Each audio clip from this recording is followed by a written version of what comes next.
Сәлем баршаңызға. Бүгін сіздермен осындай пайдалы көкөністерден жасалынатын салаттардың рецебімен бөлісетін боламын.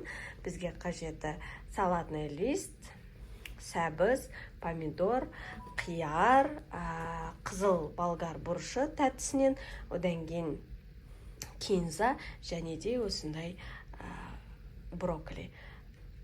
Цветной капустаны қоссаңыздар да болады. Менде цветной капуста жоқ, сондықтан тек қана брокколи қосатын боламын.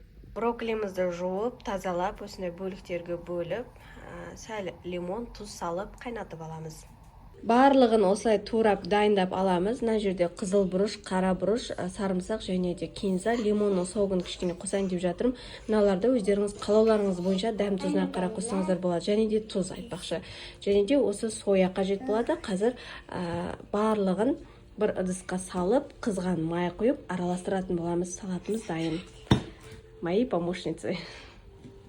Брокколи және цветная капустаны да қосуға болады. Суға пісіріп аламыз.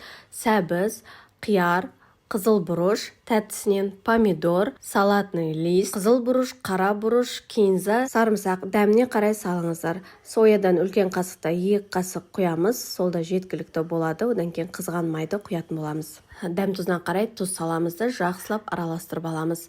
Салатымыз дайын. Бұл да салат өте дәмді болады. Және де кішкене лимонның соғын қостым. Дәмі өте ерекше, сонымен қатар пайдалы.